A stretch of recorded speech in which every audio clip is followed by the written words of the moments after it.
Friends, welcome to Chandrima's world. Chandrima's ওয়ার্ল্ডে তোমাদের সকলকে স্বাগত। আজ আমি আবার হাজির হয়েছি নতুন একটা রেসিপি সহযোগে। আজ একদম ইউনিক তোমাদের জন্য একটা রেসিপি নিয়ে এসেছি।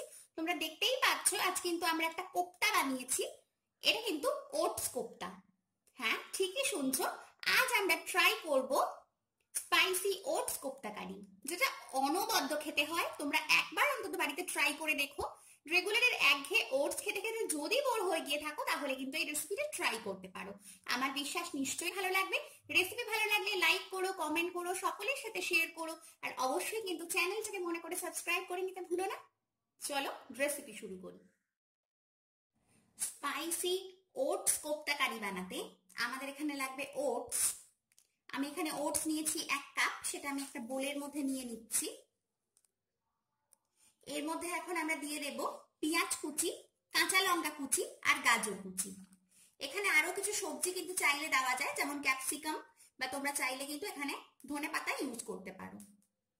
এর মধ্যে আমরা দিয়ে দিচ্ছি সামান্য একটু করে নুন চিনি। নুন চিনিটা পরিমাণ মতন দিতে হবে। আর এর মধ্যে এখন দিয়ে দেব গরম মশলা। আমি এখানে শাহি গরম মশলাটা ইউজ করছি। সামান্য একটু গরম মশলা দিলাম। এবার আগে এটাকে শুকনো অবস্থাতেই ভালো করে একটু মিশিয়ে নেব।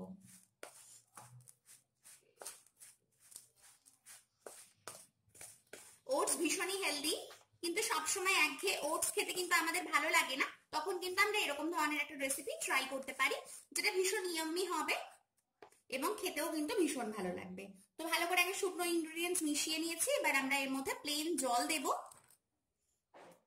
এবং ধীরে ধীরে এটা যাতে একটা বাইন্ডিং করা যায় সেরকম অবস্থানে এটাকে নিয়ে আসবো। এটাতে আমি জল দিচ্ছি, আরো সামান্য একটু দেব, ঠিক এরকম ভাবে।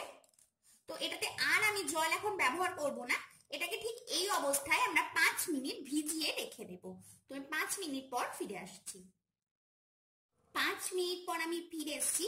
ওটসটা অনেকটাই জল টেনে নিয়েছে। এর মধ্যে এখন আমরা দিয়ে দেব 2 টেবিল চামচ পরিমাণ বেসন, যাতে এটা গড়তে গেলে আমাদের কোনো রকম অসুবিধা না হয়। তো আমি এখানে বেসনটা দিয়ে দিয়েছি। এবার আমি হাতের সাহায্যে এটা খুব ভালোভাবে মিশিয়ে নেব।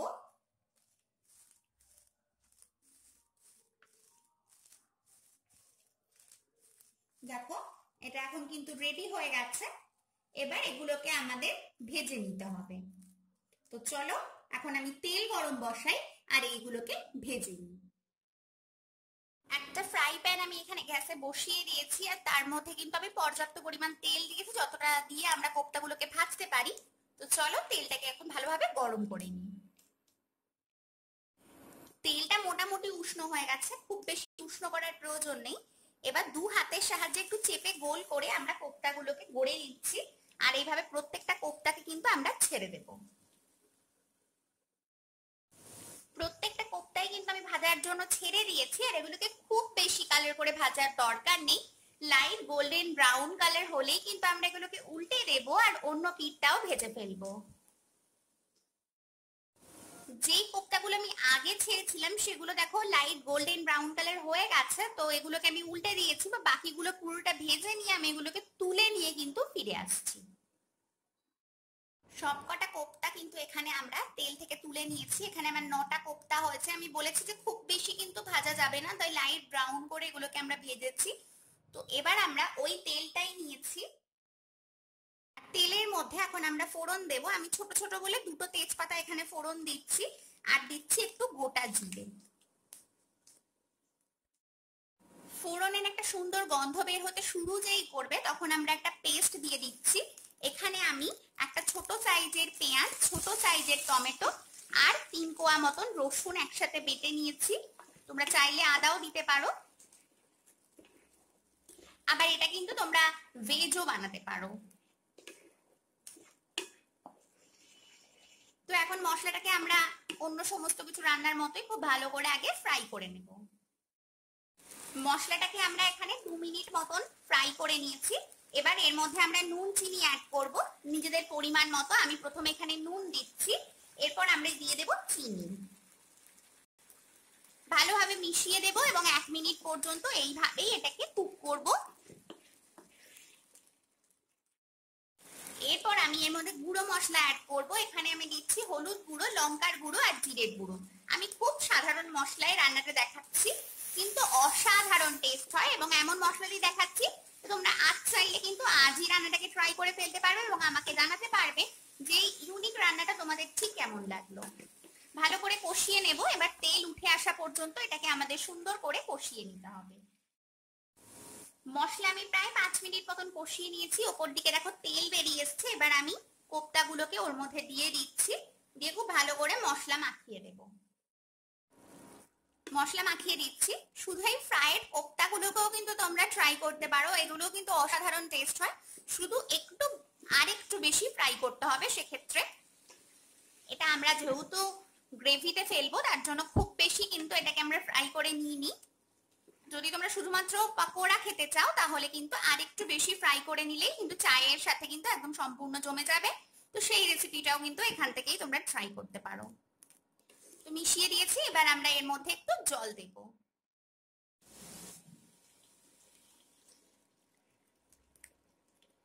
খুব বেশি জল এখানে দিলাম না, এখানে আমি একটা ছোট চায়ের কাপের মাপে মেপে এখানে 1 কাপ মতন জল দিয়েছি। আর তার মধ্যে আমি কোপ্তাগুলোকে এখন দিয়ে দিয়েছি।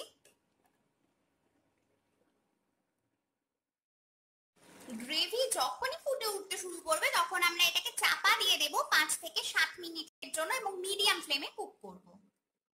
5 মিনিট পরে আমি কিন্তু এখানে ঢাকাটা খুলে নিয়েছি। এর মধ্যে আমরা এখন গরম মশলা দিয়ে দেব, শাহি গরম মশলা, আর এর মধ্যে দিয়ে দেব সামান্য একটু ঘি। কোপ্তাতে সবসময় কিন্তু ঘিয়ের স্মেলটা খুবই ভালো লাগে। তো এখানে আমি ঘি দিলাম। এবার ভালো করে একটু মিশিয়ে দেব। আর একটু গ্রেভি অবস্থাতে এটাকে আমরা নামিয়ে নেব, তার কারণ কোপ্তা তো তোমরা সবাই জানো যে এটা কিন্তু গ্রেভি টেনে নেবে, তো একেবারে ড্রাই হয়ে যাবে। তার জন্য একটু গ্রেভি থাকা অবস্থাতেই নামিয়ে নেব। দেখো আমি একটা প্লেটে সার্ভ করে দিয়েছি স্পাইসি ওটস কোপ্তা কারি। ওটস খেতে খেতে যদি একঘেয়ে বোর হয়ে গিয়ে থাকো তাহলে অবশ্যই রেসিপি ট্রাই করো।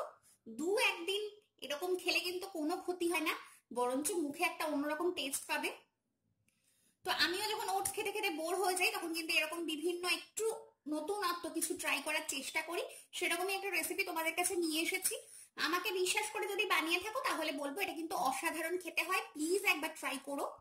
ট্রাই করে আমাকে জানিও আমার রেসিপি কেমন লাগলো। ভালো লাগলে লাইক, কমেন্ট, শেয়ার আর অবশ্যই কিন্তু চ্যানেলটাকে মনে করে সাবস্ক্রাইব করে নিতে ভুলো না। চলো আজকের মতো আসি, আবার দেখা হবে নতুন কোনো রেসিপি নিয়ে। ততক্ষণের জন্য সবাই ভালো থেকো, সুস্থ থেকো, সকলকে ভালো রেখো। টাটা।